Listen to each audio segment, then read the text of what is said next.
और अगर इस तरह से सबके पीछे की एक कहानी हम पकड़नी शुरू करें तो सच मायनों में फिर बृहत्तर भारत का निर्माण होगा। उस भारत का जो हमें स्कूलों में नहीं पढ़ाया जाता, जिसके बारे में बातचीत नहीं होती, जो बहुत सारे लोगों के काम का नहीं है।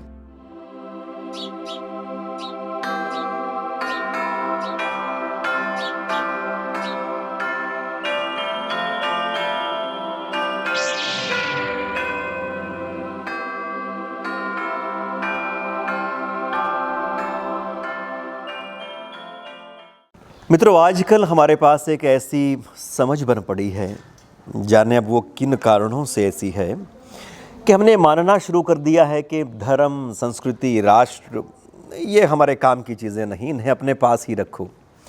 और इनके बिना एक झूठी सी पर्सनैलिटी अपने आप की हम गढ़ने की कोशिश कर रहे हैं। वो झूठी ही पर्सनैलिटी है। हम भी एक बहकावे में जीते हैं और हमारा समाज, हमारा पूरा राष्ट्र एक बड़े बहकावे का हिस्सा बनकर रह जाता है। हमारे यहाँ पर समय समय पर लोगों ने अपने धर्म, अपनी संस्कृति, अपनी अस्मिता की रक्षा के लिए सबसे बड़ी कुर्बानियाँ दी हैं, हंसते हंसते कुर्बानियाँ दी हैं, कई कई सौ साल की कुर्बानियाँ दी हैं। और मित्रों, हमारे यहाँ पर जब मुगलिया दौर शुरू होता है तो उसके साथ एक नई संस्कृति, नया धर्म, नए तरह के साम्राज्य का फैलाव शुरू हो जाता है।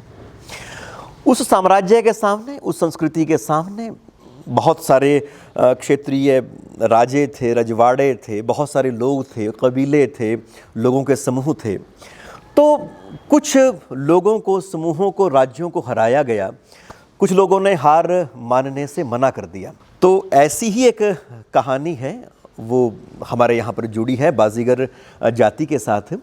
हमारे यहाँ पर आमतौर पर यह माना जाता है कि जो बाजी लगाते हैं, जो करतब दिखाते हैं, वही बाजीगर हैं। पर आज जब हम इस स्थान पर पहुँचे तो मालूम पड़ा कि इनका बहुत ही गौरवशाली इतिहास रहा है। मेरा नाम कमाल चंद है जी, पिता का नाम छामदास है, पिंड मेरा राजला है, तहसील समाना है, तो जिला पटियाला है।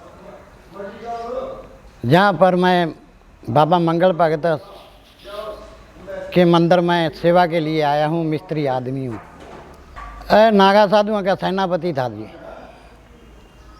नागा साधुओं का सेनापति था, बाल ब्रह्मचारी था। जब हिंदुस्तान तो पाकिस्तान बना है कि नहीं, जिस टाइम मतलब इन्हों का भराता जी एक फौजी होया करता, उसको फौज में भेजा। आप फिर बाल ब्रह्मचारी के लिए जंगल बियाबाना में जाके तपस्या करी, फिर सेनापति बनया नागा साधुओं का। बाजीगर समाज की बात ऐसे है जी, हम एक सूर्यवंशी और चंद्रवंशी है, राजपूत छत्री। एक हमारे में राजा होया करता जयमल फत्ता, जयमल फत्ता दो बड़ा भाई होया करता, इन्हों की बहन होया करती मल्लुका। जब अकबर बादशाह को पता चला भाई उनकी बहन बड़ी सुंदर है, सोनी है, तो उसने रिश्ता करने के लिए उन्होंने मजबूर कराया, भाई रिश्ता करो, ब्याह दे दो मेरे साथ में। जयमल फत्ता और दोनों भाइयों ने उनको मना कर दिया, भाई रिश्ता नहीं देंगे, हम राजपूत क्षत्रिय हैं, रिश्ता नहीं देंगे। उन्हें युद्ध लड़ने के लिए मजबूर कर दिया। युद्ध लड़ता लड़ता जब सूरवीर मारे गए तो बाद में कुल बचाने के लिए जंगल बियाबाना में टप गए। कहाँ पर तो खाना बदोश बने, तो कहाँ पर बाजीगर बने, बाजी लगानी और काम करना। ऐसे पेट पालते पालते कुल को बचा के यहाँ तक ले आए। हमारे हरियाणा में बाजीगर जाति जैसे ये अपना ये अम्बाला हो गया, चंडीगढ़ हो गया, करनाल, कुरुक्षेत्र, पानीपत, तो इधर चले जाओ अपना फतेहाबाद, रतिया, फतिया, इधर संगरूर की साइड में, तो ये सारे तकरीबन हरियाणा के सारे जिले में बाजीगर है। कोई ऐसा जिला नहीं होगा जिसमें बाजीगर नहीं है। बाजीगर सभी जिले में है, किसी में थोड़े हैं, किसी में ज़्यादा हैं। ऐसा है कुछ तो गांव में रहते हैं, गांव में तो कम ही है, सबसे ज़्यादा गांव में कम है, ज़्यादा कर अपने खेतों में डेरे हैं। बाबा जी के बारे में ऐसा है जी, ये बाबा जी जो थे ना, ये एक नागा साधु थे। ये जूना खाड़ा 10 नाम संन्यास, जूना खाड़ा 10 नाम सन्यासी खाड़ा था यूँ। उसके ये मधुसूदनपुरी उस खाड़े के ये महंत थे। तो उन्होंने आके यहाँ डेरा लगाया। डेरा लगा के ये सारा फिर अपना गुरजारी लाल नंदा जब यूँ तीर्थ बनया था ना, गुरजारी लाल नंदा ने ये ज़मीन उनको दे दी। मधुसूदनपुरी इसका नाम है। तो खाड़े का संत है ये। खाड़े वाले भी और अपना गुरजारी लाल नंदा ने ये ज़मीन इसको लिख के दे दी, भाई यहाँ अपना डेरा बना, धर्मशाला बना, कुछ भी यहाँ तू अपना स्थान रख। ये दूना दाना उसका सब उसी का बनाया हुआ है। आगे फिर ये चल दिया, ये गद्दी चल दिया रही है।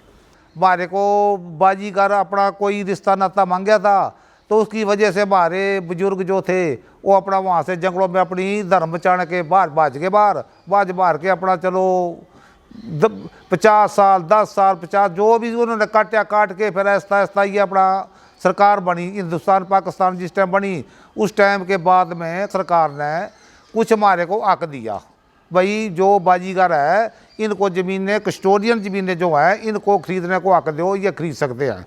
फिर हमने कस्टोडियन ज़मीनें खरीदी। कस्टोडियन ज़मीनें खरीद के हमने वो ज़मीनें, कलर ज़मीन थी, जंगल थे, वहाँ तोड़े आबाद करे, बच्चे को पढ़ाना लिखाना शुरू कर दिया। पहले कोई पढ़ाई लिखाई नहीं थी हमारे पास, जंगलों में क्या पढ़ाई थी। फिर बच्चे हमारे पढ़े, नौकरी भी लगे, ये अच्छी नौकरियाँ बच्चे भी है हमारे। ऐसा कुछ नहीं है दूसरा अलग हमारे पास कुछ भी नहीं है।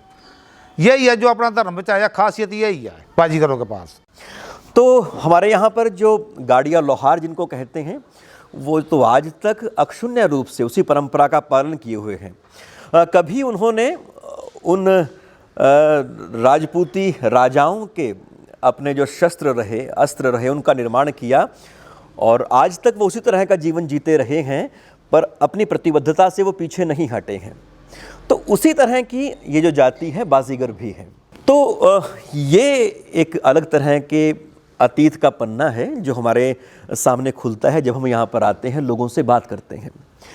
तो इतना ही है कि एक तो बाजीगर जाति के प्रति हम सब के सब नतमस्तक हैं। इसके जो इतिहास है, इसकी जो विरासत है, उसको हम सलाम करते हैं। और इसके साथ में हम जो बाकी के समाज के जो लोग हैं उनसे भी कहेंगे कि आप भी इनके सही स्वरूप में इनको पहचानें। लोग आज हैं, कहाँ हैं, कैसे हैं, उसके साथ साथ ये भी देखना शुरू करें कि आखिर वो यहाँ पर हैं कैसे, उसके पीछे क्या कहानी रही, वो यहाँ तक पहुँचे कैसे। और अगर इस तरह से सबके पीछे की एक कहानी हम पकड़नी शुरू करें तो सच मायनों में फिर बृहत्तर भारत का निर्माण होगा। उस भारत का जो हमें स्कूलों में नहीं पढ़ाया जाता, जिसके बारे में बातचीत नहीं होती, जो बहुत सारे लोगों के काम का नहीं है, पर वो सच में भारत है।